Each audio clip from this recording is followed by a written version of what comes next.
Hey everyone, and welcome back to my channel.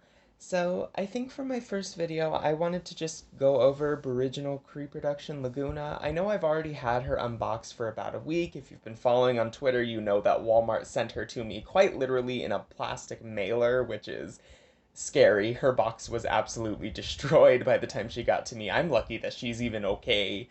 Um, but I just wanted to talk about her because, a lot of people really were, out of all four of the Cree productions, a lot of people were like very iffy on Lagoona. So I'm here to put some things to rest. The main problem that I've noticed that people have with Cree production Lagoona is her face up.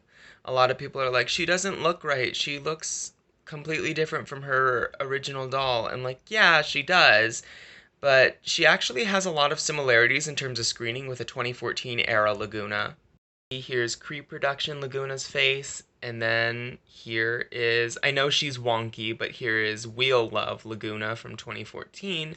And the eye placement, at least, well, the eye shape, not the eye placement. The eye shape is pretty similar. Okay, now away with you, Miss Eye drifting up the side of the head. As far as quality goes for clothes, Lagoona is pretty spot on. She's got high quality, just like the original First Wave dolls, and she's definitely better than her 2015 Target exclusive reproduction, the one that came in the 6-pack. Yeah, that one, um, it's missing a lot of detail. There's a reason I don't have her. Something worth note is I know from TikTok, I've seen a lot of people talking about, oh, well, the only reason I want to get the Cree Productions is to use their limbs as like body part donors. Here's why you can't do that. So on the left is an original Monster High arm from Gen 1, and on the right is Cree Production Lagoona's arm. As you can see, the pegs in the arms themselves are not cross-compatible, so you cannot use the arms from the Cree Production dolls as body part donors. Thinking, oh, maybe I can use the hands. Here's a comparison. The Cree Production hand peg is significantly thicker than Gen 1 Monster High doll hands, so the hands are not cross-compatible either. All current Gen 2022 released Monster High dolls have the R1 or L1 on the palm of their hand, so that's how you can distinguish them. Yeah, bottom line, the Cree Production dolls are not very good body part donors. I don't recommend spending money on them if that's what you plan to do with them. I have not tested out Lagoona's fins, but I will do that for you in just a second. And the one on the left is an original Monster High fin, and the one that just slid off of my hand is the Cree Production fin. At first glance, they look pretty similar, but actually the Cree Production fin is pretty rubbery in comparison to the original Monster High fins. We're going to try and put a Cree Production fin in an original body, and as you can see, the pegs are too thick, so the fins are also not cross-compatible. The thicker pegs do help them stay in Cree Production Lagoona's legs pretty well without any rubber bands helping, so that is nice. Just, again, body part donors, the Cree Production dolls cannot physically be. Clothed donors, yes, they are the same bodies, at least in terms of shape and size. However, they are not body part donors. So if you're going to get them for that purpose, just get them for the base doll. Just get them for the doll as is. It's worth it because they're pretty high quality. They don't have glue in the head. And if you can find one with a good face up, the nostalgia factor is wonderful. I think we all know that Cree Production Lagoona also comes with her brush, obviously her stand, and her diary. And then she also comes with her iconic Fishbowl Purse and pet Neptuna. So Neptuna is, of course, a rubbery material, just as he always was.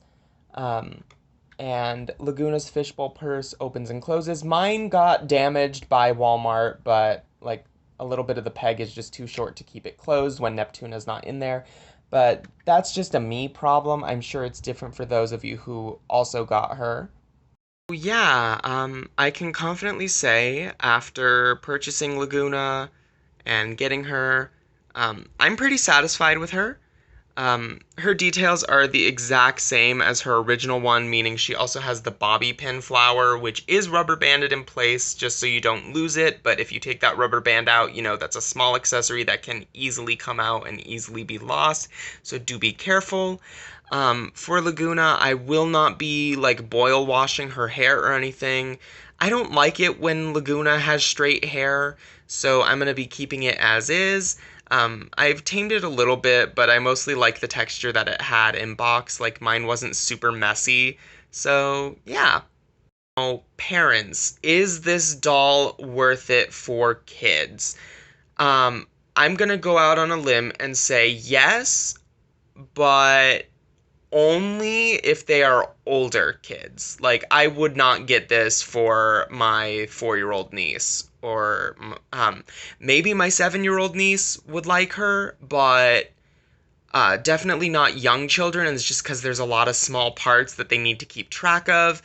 And if I've learned anything from babysitting, it's that keeping track of small doll accessories is not a strong point of children ages 1 through, I'm going to say, probably 8 years old. 8 years old is when they get more responsible. But yeah, just from my lived experience as a babysitter, I would not get her for a very young child. I would follow the age recommendation on the box. Now, if you can find her in Walmart, that is wonderful. I know the Creeproduction dolls are very hard to find right now because people are reselling the heck out of them, going to Walmart, buying up full assortments of them, and just selling them at a higher price on Mercari and even Walmart's own website, which is horrible. Do not pay scalper prices, or I should say reseller prices. I don't like to use the term scalper because, yeah, I'm not going to go into it, but you get what I mean. Okay. Some last things to note. Lagoona does come wearing a plastic shirt sleeve under her hoodie, just to keep its shape. And that can be easily removed. It's just kind of like taped in the back.